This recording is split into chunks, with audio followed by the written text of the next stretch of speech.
ওখানে তোমার গরু দিয়ে নাঙল চড়ছে এখানে মাঠে।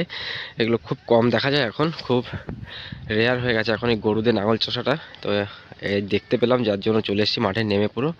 আর এইদিকে তোমার ধান চাষ করছে সবাই। বলছি তো ফেটে যাবে, একটা উপায় আছে, বলবো কি? হ্যাঁ, বোতল ফেটে যাবে তো ওখান দিয়ে আর ফাটবে না। হ্যাঁ হ্যাঁ guys, welcome back to my vlog. আর টাইম হয়ে গেছে এখন তোমার 8টা। আর এখনও মোটামুটি রোদ বেরায়নি, 4-5 দিন হয়ে গেছে রোদ তো বেরাচ্ছেই না। আর চারিদিকে এখনও ফগি ফগি হয়ে আছে। আর বাড়ির সবাই মোটামুটি কাজবাজ করতে ব্যস্ত সকালবেলা ঘুম থেকে উঠেই। আর আমি এখানে মোটামুটি আগুন ধরিয়ে নিয়েছি, প্রচুর ঠান্ডা। আমি ঠাকুমা আরও কাঠ আনতে গেছে, তো এখানে এভাবে আগুন ধরিয়ে নিয়েছি। বাট এটা জ্বলছে না, ধোয়া হচ্ছে শুধু।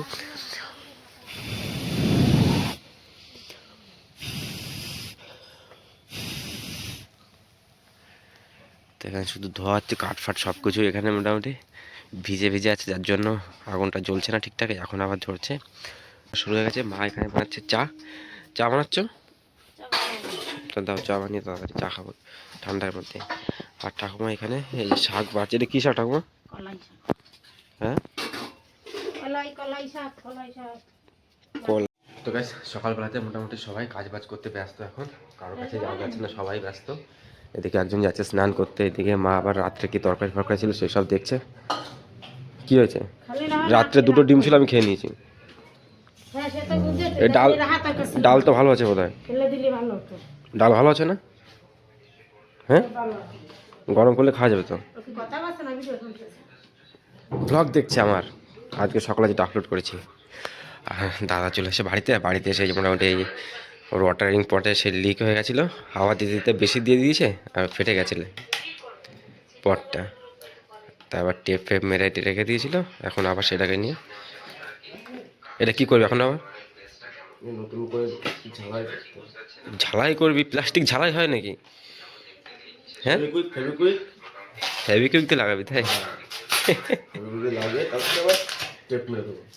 এটা বেটার, আগে ফেবিকুইক মারিস নি না, ওই জন্য। কারণ হাওয়া দিলে আবার তো ইয়ে যেখান থেকে ফেটে গেছে আর কি, সেখান থেকে তো আবার হাওয়া বেরোবে না, প্রেশার রাখতে পারবে না হাওয়া। তো এটা হচ্ছে সিস্টেম। তো যারা যারা এগুলো ইউজ করছো বা করার চেষ্টা করছো, মানে ভাবছো যে চেষ্টা করবো, তো যখনই পাম্প করবে এটা ভেবে চিন্তে পাম্প করবে, কারণ ফেটে যায়। ভরা যাবে না, পুরো জল ভরে প্রেশার দিয়েছি, ফেটে গেছে। হাফ জল ভরতে হবে, পুরো জল ভরা যাবে না, এত জল রাখছে। হ্যাঁ হ্যাঁ হ্যাঁ, মানে পুরো হাওয়া এখান থেকে বেরিয়ে গেছে জল, এতটা পুরোটা ভরা যাবে না, আমি পুরো ভরে প্রেশার দিয়েছি, ফেটে গেছে হাওয়া।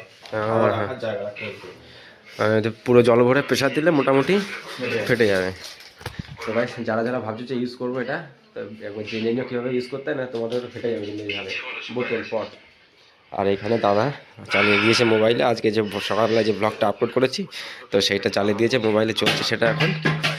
তো যাই হোক, যারা যারা এখনও দেখোনি ব্লগটা অবশ্যই গিয়ে দেখে নিও। আর এখানে চলছে তোমার এটা একবার রিপেয়ারিং চলছে পটটা। এই পটের ভিতরে যে ইয়েটা, সেটা হচ্ছে ঠিক এরকম, এটাতে যে পাম্প করতে হয় এটা, আর এই পাইপটা থেকে হয়তো জল ফল যায় হয়তো, বাট এটা পুরো বোতলে জল ভরে দিয়ে পাম্প করেছে, ফেটে গেছে বোতল, অনেক ফেবিকুইক দিয়ে ঠিক করতে হচ্ছে। এইভাবে এইভাবে করে দিলে থাকবে না এটা, আবার তুই যখন পাম্প করবি বেশি পাম্প হয়ে গেলে আবার ফেটে যাবে। বলছি তো ফেটে যাবে, একটা উপায় আছে, বলবো কি? হ্যাঁ, বোতল ফেটে যাবে তো ওখান দিয়ে আর ফাটবে না।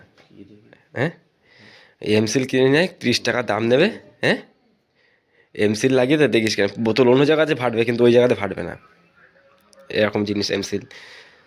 এখন আবার ফেবিকুইকতে মারছি, সেভাবে থাকবে না, আবার ফেটে যাবে, পাম্প করলেই ফাটবে আবার, মানে ফাটবে কি ওইখান থেকে আবার জল বেরাবে। সব থেকে বেস্ট আইডিয়া হবে তো এমসিল লাগিয়ে দে, দেখ 30 টাকা কি 20 টাকা দাম নেবে। তো গাইস, চলে এসছে এখন ছাদে।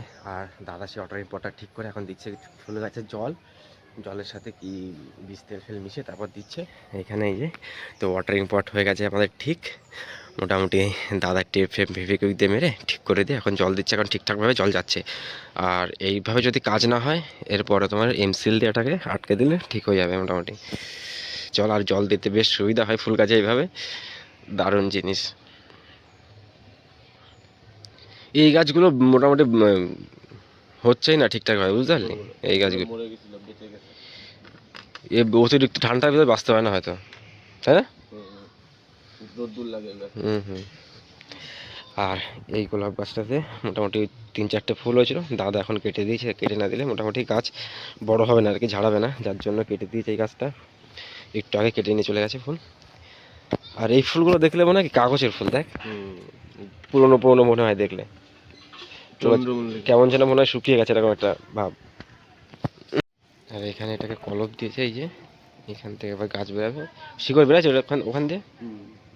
এখন কাটবে, যখন কাটবি না 2 দিন পরে রোববারে কাটবে। তো গাইস টাইম হয়ে গেছে এখন 10টা। তো দাদা তো ফুল গাছে জল ফল দেয়, সব কিছু কমপ্লিট হয়ে গেছে। আর এখন মোটামুটি খিদে খিদে লেগে গেছে। তো চলুন এখন সকালে গিয়ে মোটামুটি সকালে খাবার টাবার খেয়ে নিই, তারপর আবার ডিউটি রয়েছে তোমার সেই 2টো থেকেই, একটা 22-এর ট্রেন। তো চলুন এখন তাড়াতাড়ি করে খাওয়া দাওয়া সেরে নিই সকালবেলায়। তো গাইস সকালে খাওয়া দাওয়া শেষ করে চলে এসেছি মাঠের দিকে ঘুরতে। প্রচণ্ড ঠান্ডা আজকে, রোদ এখনও বেরায়নি, আর হাওয়াও বইছে প্রচুর আজকে মোটামুটি। আর চারিদিকে শস্য ফুল হয়ে আছে, বেশ দারুণ লাগছে। আর সামনের দিকে তোমার নতুন ধান চাষ করছে, বেশ দারুণ লাগছে, দেখাচ্ছে আপনাদেরকেও সামনে। এখানে তোমার মোটামুটি নতুন ধান চাষ করছে, আর ওখানে তোমার গরু দিয়ে নাঙল চড়ছে এখানে মাঠে। এগুলো খুব কম দেখা যায় এখন, খুব রেয়ার হয়ে গেছে এখন এই গরু দিয়ে নাঙল চষাটা। তো এই দেখতে পেলাম, যার জন্য চলে এসেছি মাঠে নেমে পুরো। আর এইদিকে তোমার ধান চাষ করছে সবাই, এইখানে নতুন ধান রুচ্ছে আর কি।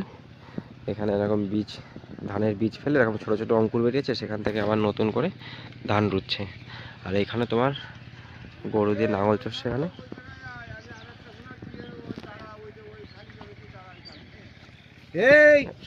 একজন চলে এসে,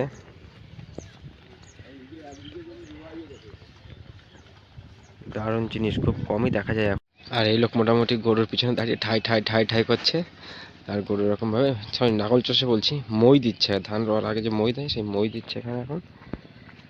তো চলুন গাইস আমরা এখন বাড়ির দিকে যাই, টাইম হয়ে গেছে 12টা, আর অনেকটা টাইম দাঁড়িয়েছিলাম এখানে।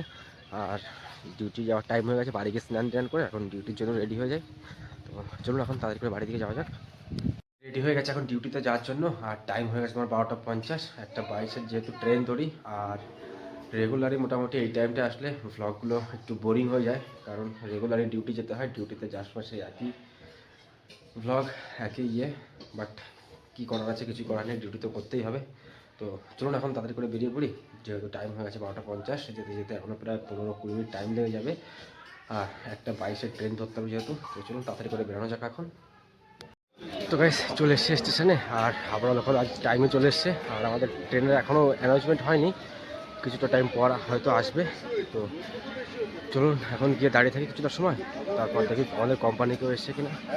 আর রেগুলারই মোটামুটি ডিউটি টাইম আসলে ব্লগটা মোটামুটি বোরিং টাইপের হয়ে যায়, তো কিছু করার নেই, ডিউটি তো করতেই হবে আর রেগুলারই যেতে হবে। তো চলুন এখন কিছু সময় দাঁড়িয়ে থাকি।